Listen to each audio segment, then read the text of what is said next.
एक घने जंगल के कोने में एक पुरानी नारियल की दुकान थी। गांव में लोग कहते थे कि उस दुकान का मालिक कोई सामान्य इंसान नहीं है, बल्कि एक भूत है। इस बात की सच्चाई जानने के लिए राजू और वीर ने उस दुकान पर जाने का फैसला किया।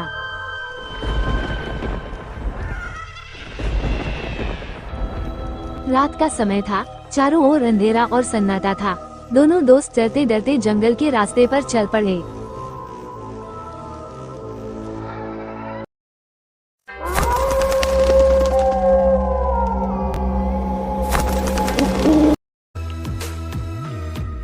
यार, यह सही नहीं लग रहा। मैंने सुना है जो लोग इस दुकान से नारियल खरीदते हैं उनके साथ अजीब अजीब चीजें होती हैं। तू इतना डरपोक कब से हो गया? ये सब अफवाह है। चल देखते हैं कि यह नारियल बेचने वाला भूत सच में है या सिर्फ गांव वालों की कहानी है। जैसे ही वे दुकान के पास पहुँचे, उन्होंने देखा कि वहाँ एक आदमी बैठा हुआ था। उसने नीला कुर्ता पायजामा पहना था और उसकी आंखें अजीब तरीके से चमक रही थीं। आओ आओ, नारियल ले लो। ये नारियल बहुत खास है। भाई, कुछ गड़बड़ है। इस आदमी की आवाज भी अजीब है। वापस चलें? चुप रहे, अब यहाँ तक आ गए हैं तो नारियल लेकर ही जाएंगे। चल, मैं उससे पूछता हूँ, क्या ये नारियल सच में इतने खास हैं? गांव वाले तो कहते हैं कि आपकी दुकान में कुछ अजीब होता है। लोगों को डरने की आदत है। मेरे नारियल लो और खुद देखो कि ये कैसे खास हैं।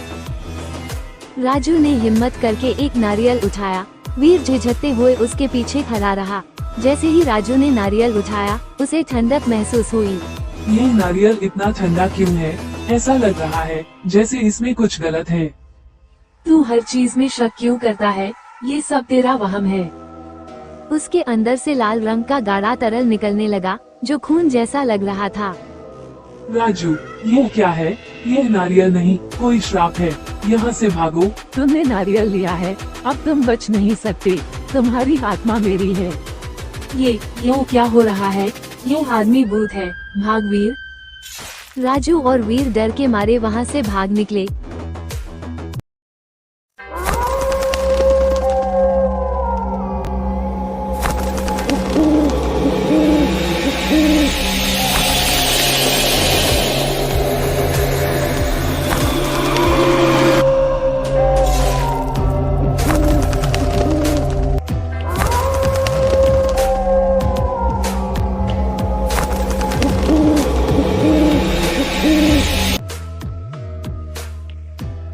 लेकिन जैसे ही उन्होंने पीछे मुड़कर देखा, दुकान और दुकानदार दोनों गायब हो चुके थे। अगली सुबह राजू और वीर गांव के चौपाल पर बैठे थे। उनकी आंखों में डर और कंफ्यूजन साफ झलक रहा था। मैंने पहले ही कहा था मत चल उस दुकान पर, लेकिन तुझे तो हमेशा बहादुरी दिखानी होती है। अब बोल, वो बूढ़ा आदमी कौन था? यार, मैं खुद समझ नहीं पा रहा हूँ। वो आदमी अचानक कैसे गायब हो गया और उस नारियल से खून क्यों निकला? तभी सोहन वहाँ आता है।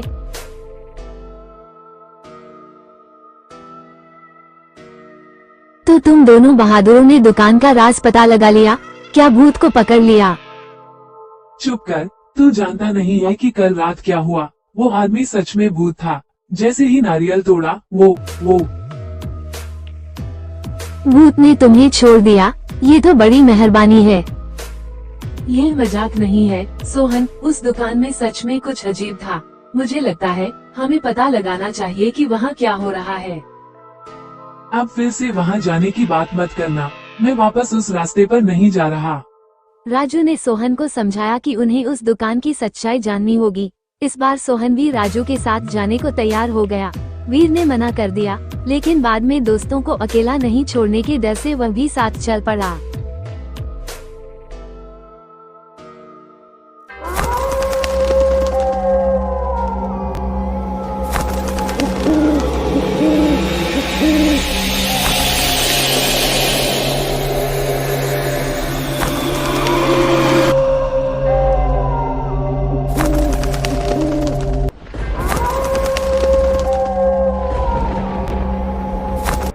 जैसे ही वे दुकान के पास पहुँचे, उन्होंने देखा कि दुकान पहले की तरह ही दिख रही थी।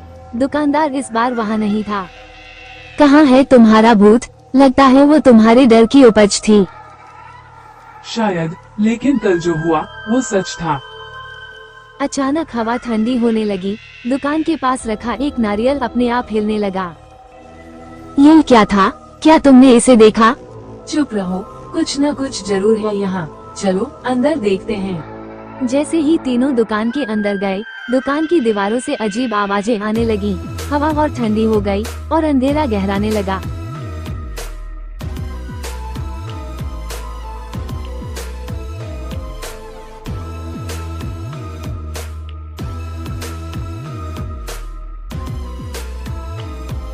दुकानदार अचानक प्रकट हुआ।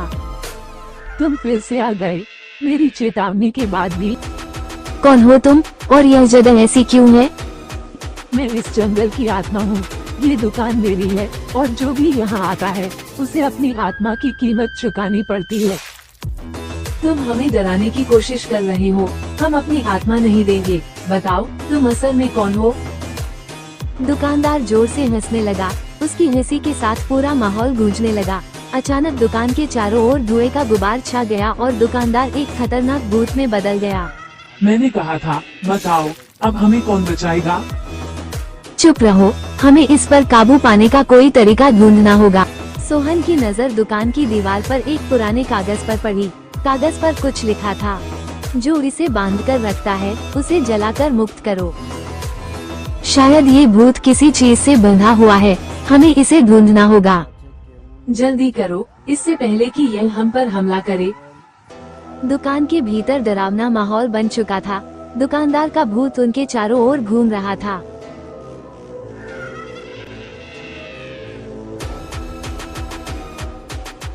हम अब यहाँ से नहीं निकल पाएंगे। मैंने कहा था मत आओ यहाँ। अगर डरते रहे तो यही मारे जाएंगे। हमें ये पता लगाना होगा कि वह किस चीज से बंधा हुआ है। ये कागज कह रहा है कि भूत को मुक्त करने के लिए हमें कुछ जलाना होगा, पर ये कुछ क्या है?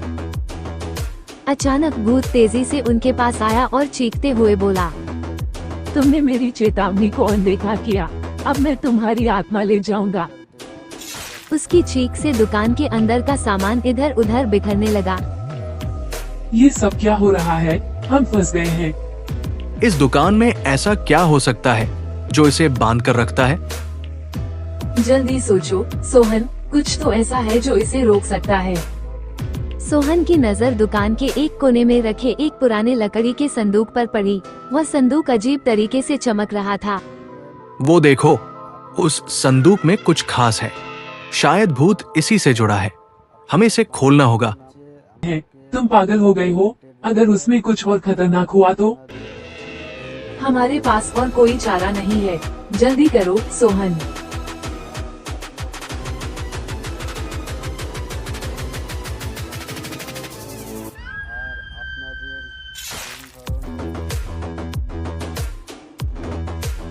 सोहन और राजू ने संदूक को खोलने की कोशिश की।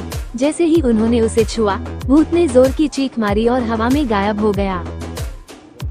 संदूक के अंदर एक पुरानी तस्वीर और एक जली हुई किताब रखी थी। तस्वीर उस दुकानदार की थी, लेकिन वह इंसानी रूप में दिख रहा था। किताब के पन्नों पर भूतों को बांधने का एक मंत्र लिखा था। ये किताब कहती है कि ये आदमी पहले एक तांत्रिक था। उसने अमरता के लालच में एक आत्मा को बांध दिया, लेकिन बदले में वो खुद एक भूत बन गया। तो इसका मतलब है कि वह इस दुकान में फंसा हुआ है। अगर हम इस संदूक को जला दें, तो उसकी आत्मा मुक्त हो जाएगी।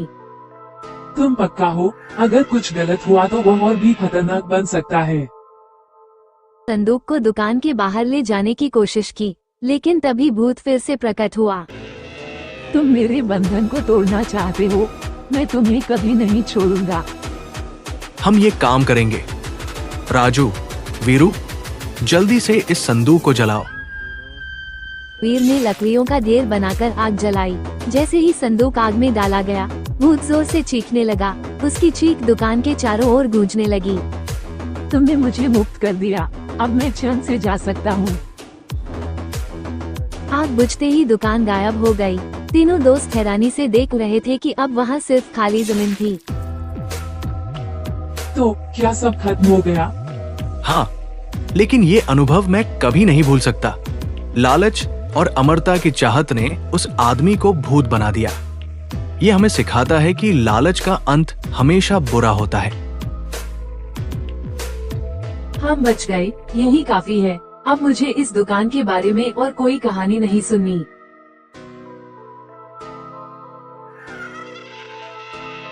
तीनों दोस्त वहां से गांव की ओर लौट गए, लेकिन ये घटना उनकी जिंदगी का सबसे बड़ा सबक बन गई।